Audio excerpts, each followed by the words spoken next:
So we just finished up the fabrication process on our rear wing addition on the back of our 62 Impala project. Love it or hate it, and I know there's gonna be some purists out there that hate it.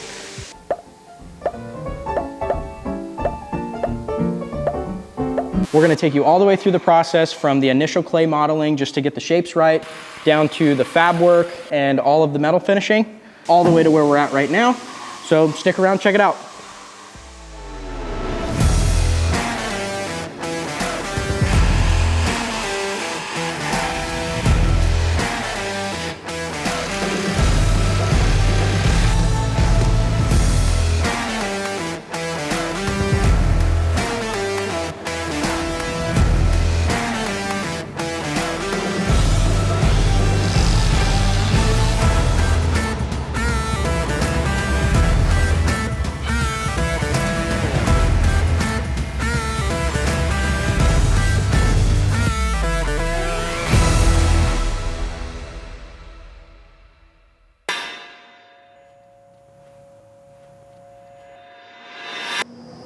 Okay, so we're working on this wing again. You can see we got the clay laid down. What we ended up doing was took some paper, spread it out, get it all kind of form fit, and then cut the shapes we need. That way, Brandon has some good patterns to make his pieces out of steel. He'll roll them here. This is the underlying body lines and stuff. This will end up being a piece that he just kind of, I think we'll probably end up just cutting the body and spreading it open and seeing what we need after these go together. So. That's how we do it. Let me give you Brandon now. He can explain how he's going to make that, because that's going to be a whole lot more work than what I did. Alrighty then. So now that Jeff came out here and made some quick paper templates for me, we also came in here and Clecoed the trunk in place. We don't want anything to move. There's no hinges in the car right now, so we just wanted to make sure that it's nice and solid. What I'll do is I'll take these paper templates, I will transfer them onto pieces of sheet metal. I'll probably make them a little bit long. That way once I start shaping them, I've got some room to work with. And then once I get everything cut out, I'll use these lines right in here for my radiuses and things like that. I'll get it all together and then it'll get trimmed down, and then we'll butt up our top piece and our bottom piece right here, put a nice little tank roll on the edge, and then we'll end up welding up that seam. So I'm not totally sure how many pieces I'm gonna end up making this out of yet. I definitely know there's gonna be a top and a bottom, and we'll probably end up splitting it at least in half, and we'll do 2 different sections.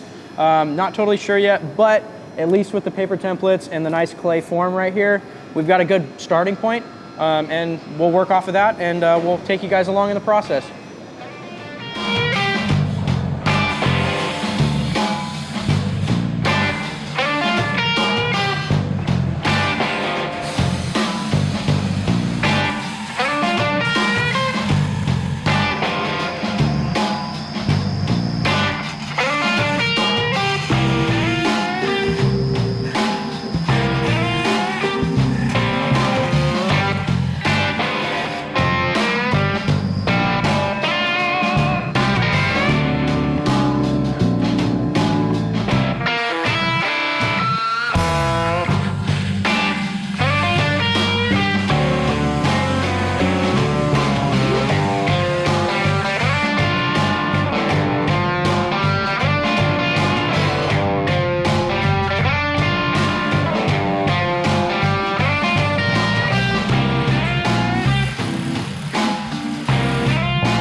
Right around the halfway point on our rear wing. So back here, when we first started, I just shaped up this whole bottom half right here, made it out of 2 sections. There's a seam right here in the center, same way with the top. Just went ahead and bent that on our box and pan brake with a radius die in there. Put a nice bend that matched this lower half down here. Did that on both sides, got it, the bottom half clecoed in, and then went ahead and shaped the top using the same radius die on the top and basically formed to a point here.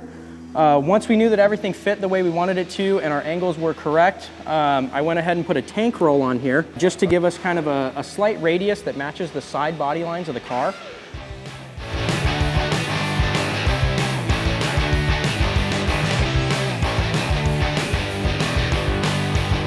And then I also came back in and did a little bit of stretching on both sides because the back of this car actually does have a little bit of curve in it, and we didn't want it flat. We figured if we just made it flat, it wouldn't look right. It would look like something that we just added on last minute and just didn't flow very well. So we added just that little bit of curve, which really made a big difference in the overall look of the car. And it just looks like something the factory maybe would have done. So once I had this tank roll put on here and we had everything stretched out nice and with a little bit of curve in here, I went back in and tacked everything right along this seam here, tacked this whole center section together, made it all one piece, fit it back on the car, made sure everything was nice and snug and where we wanted it and looked correct.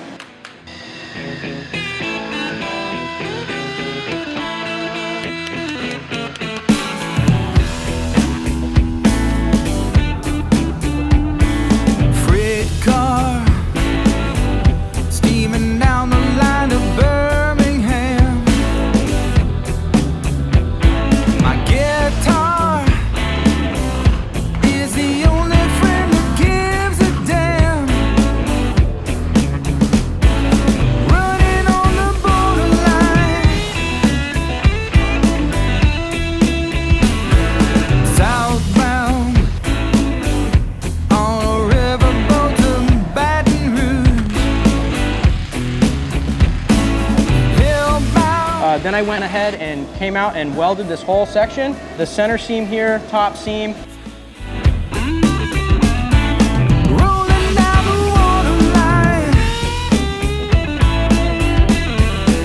then I went back and hand filed everything. Rather than using like a die grinder or something like that, I tend to use a hand file on situations like this because it just keeps everything straighter. And you don't end up with a lot of waves in it or anything like that. So now once we had the top and bottom halves fit together and welded, I came in here and shaped these corner pieces. These were kind of a trick because there's just a lot of shape going on. The goal with these corners was to basically fade the factory body line here and the factory body line here kind of out and into this new one that we've made. And I think we've achieved that pretty well. The only thing is, once it's cut out, I'm gonna have to go in here and kind of pull this out just a little bit, and then it'll all get hammered and blended. Once we had everything hand filed out, I went ahead and cleaned everything up with a DA just to give it a nice uniform finish.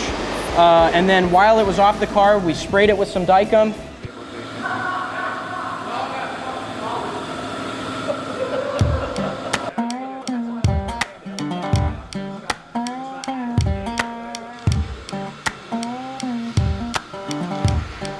We've clecoed it back on, and right now I'm getting ready to scribe everything out, and then we'll start trimming.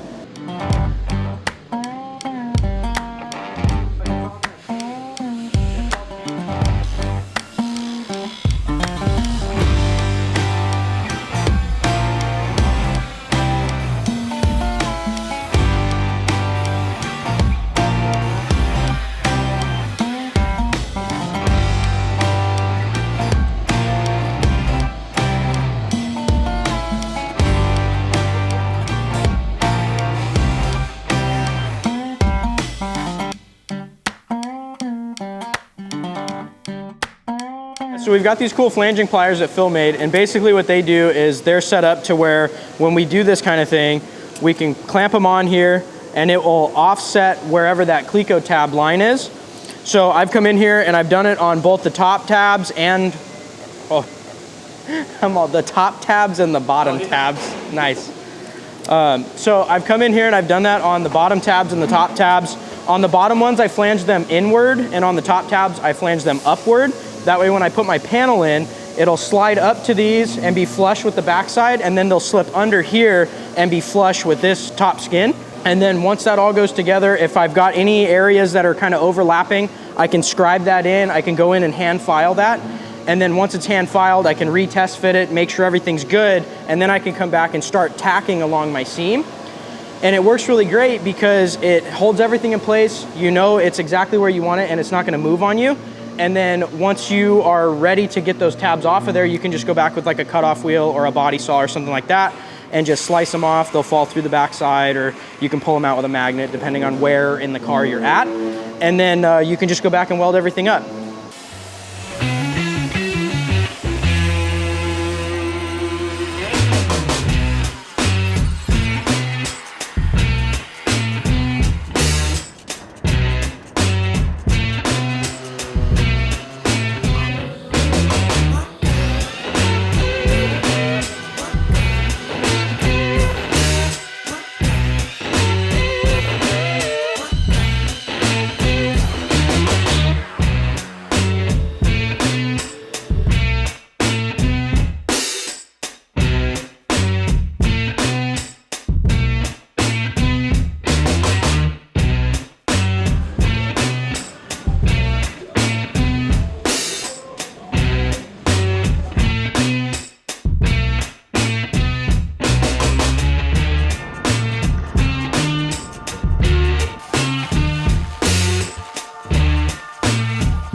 All right, so we just wrapped up the welding and metal finishing portion on the center section of our rear wing. We did have to go in and cut out the inner structure in the trunk just to give us enough access to hammer and dolly both the weld seams out. So currently that's out of there. I'm getting ready to put that back in. Now, one of the things we did do while it was off was we changed the inner structure on the sides here to match our wing. From the factory, you can see it came down here and followed this outside line. And we had thought about just capping the outside of it, but it just would have looked like an afterthought, wouldn't have really looked correct in our opinion. So we went ahead and cut all that out. I shaped a new piece in here, and what'll be happening now is I'll put a flange over on this and weld the outside seam up so we have a nice body line that flows with the rest of the trunk. And then after that's done, we'll get these outers put on here, welded into the car, metal finished out, and then we'll do the same thing on this. That way when the trunk's popped and everything's open, it looks like a completely factory piece, and to the naked eye, you won't be able to tell.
Yeah.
All right, so I just wrapped up the last bit of final fab work and metal finishing on our wing addition on the back of the 62 Impala. I went in here and added a inner filler panel to match up with the original quarter panel structure. Just that way everything looks factory.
We went ahead and fit the trunk back on the rear of the car, made sure all of our body gaps were exactly where we wanted them. I had to do some shaving and some trimming to make sure that everything lined up where we were comfortable with it.